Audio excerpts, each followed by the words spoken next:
C'est l'histoire d'une commune d'Île-de-France, libérée le 26 août 1944, en début d'après-midi.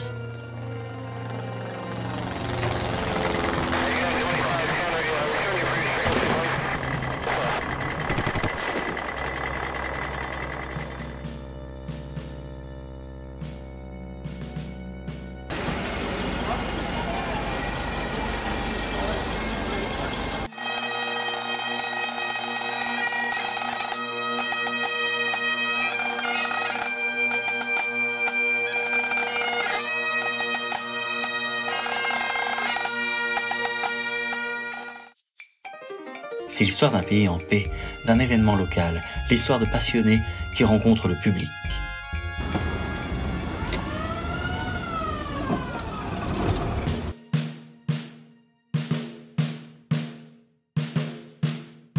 Moi je viens de Boissy-Saint-Léger, pas loin.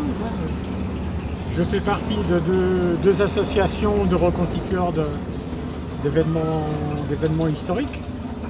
Le premier régiment de Spahi de Valence. Qui ont débarqué à Saint-Martin-de-Varville avec la 2e VV, et un autre groupe qui représente les marins de Leclerc, le RBFM, qui étaient les fusiliers marins qui sont rentrés dans Paris les premiers.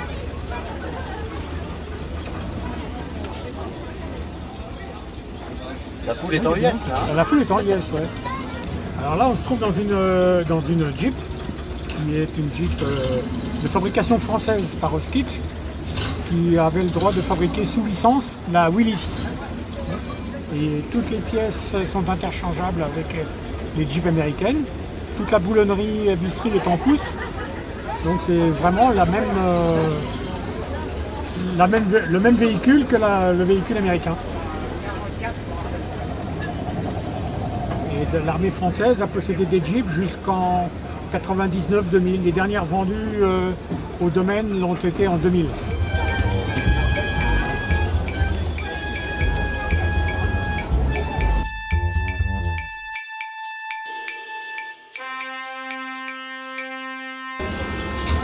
Quelle direction assister là-dessus? C'est tout. Je vous remercie beaucoup. Il n'y a ce pas de petit quoi, moment. hein. J'oublierai pas. Merci.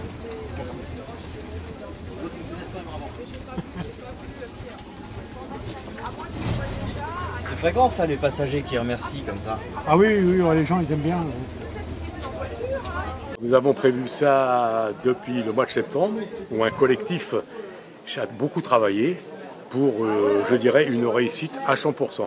Et surtout avec un grand merci, non seulement au public, aux anciens combattants, à la mairie, le service communication, le service technique, et on a au moins honoré une très belle journée, c'est-à-dire le 80e, et avec un peu de temps, le 80e anniversaire de la libération de Mons. Et bravo à tous.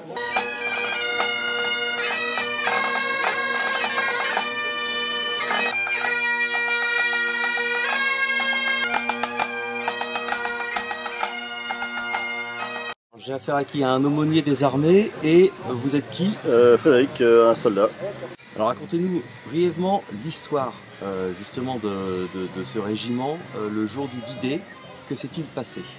Alors la nuit du 5 au 6 juin 1944, donc les premières unités à atterrir en France étaient des unités britanniques et américaines bien sûr.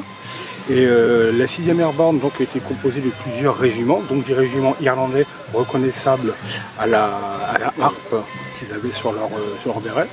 Ils ont pris quelques objectifs dans la nuit du 5 au 6, dont un pont, alors c'est pas le pont de Pégasus, c'est un pont un peu plus au nord.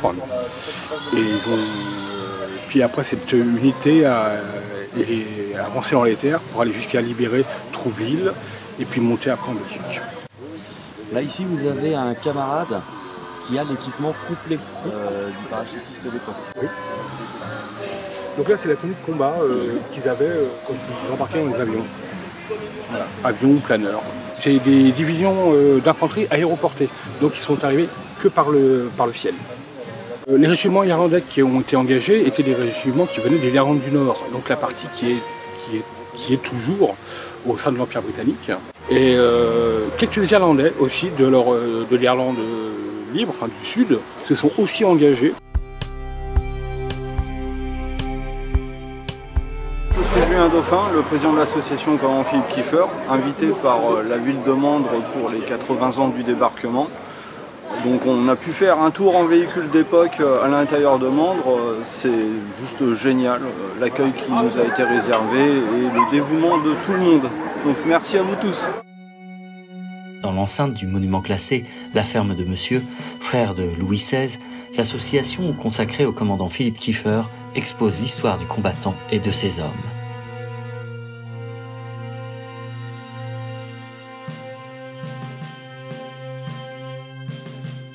Une histoire de braves de tous les horizons, engagés pour la liberté.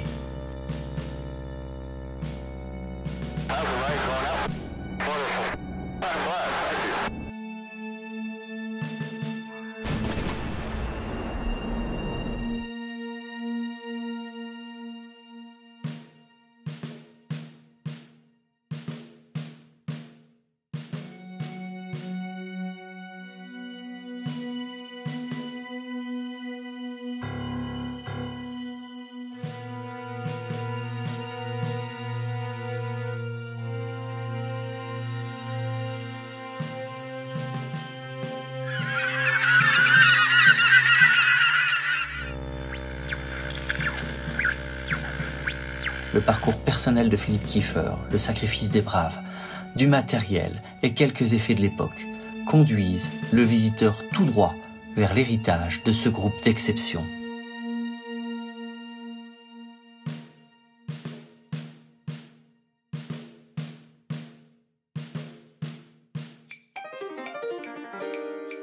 Pendant ce temps, au camp militaire reconstitué, l'accueil au public est fin prêt.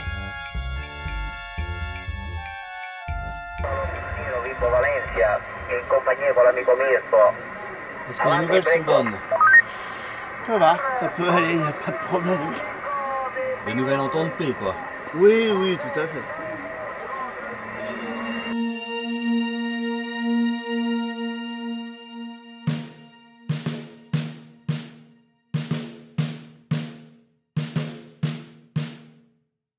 Je suis dans le club depuis de longues années, le club du Kama. Nous sommes de Melun. Et là, nous revenons tous de Normandie. Nous avons passé une semaine là-bas, sous le soleil. Une semaine vraiment extraordinaire, avec des cérémonies. Voilà, donc tout le monde est content, surtout les hommes, qui parlent de mécanique et d'histoire.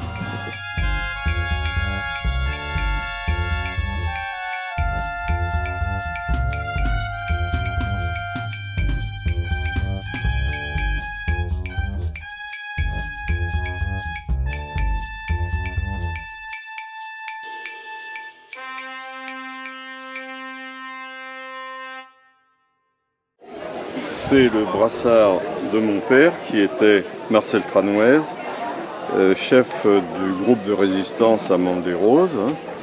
Donc ce brassard, lui, il est marqué Libération parce que le groupe de résistance s'est transformé, comme dans toutes les communes, en comité de libération, dont mon père a été nommé président.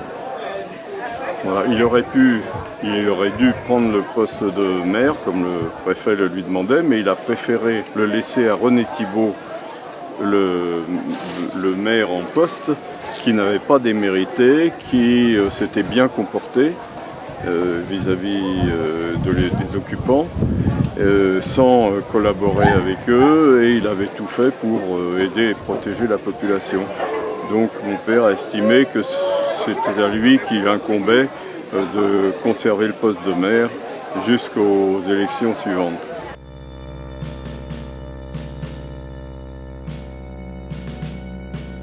Une commune de France qui a payé le prix du sang comme des milliers d'autres.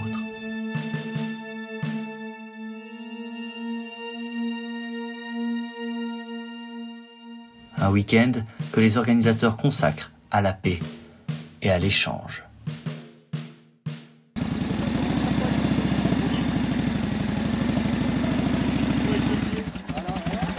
Le voyage dans le temps se déroule comme prévu. avec beaucoup de classe et une belle touche de glamour.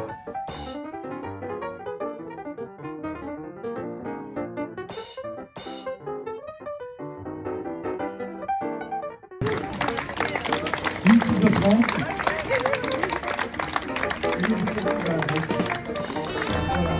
Merci à toutes ces candidates, merci à vous mesdemoiselles pour cette belle prestation, merci à vous.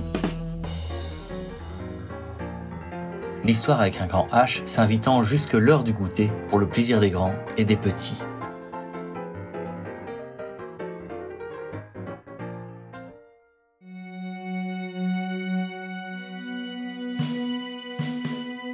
Est-ce que vous auriez un message à faire passer aux générations actuelles? Quel message de paix vous auriez à diffuser? Oh là, ça dépasse beaucoup ma modeste personne. Je crois que ce qui est important, c'est avoir une forme d'humanisme,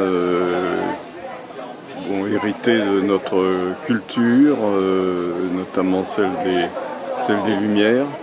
Et je crois que c'est ça le plus important, c'est de garder cet esprit que nous avons depuis déjà de nombreuses décennies. Cet esprit qui dépasse les clivages en fait. Ça dépasse les clivages et ça dépasse mon propre raisonnement. Moi je crois que j'ai deux mots à dire, comme je l'ai dit en discours au Monument aux Morts, c'est plus jamais ça et never again.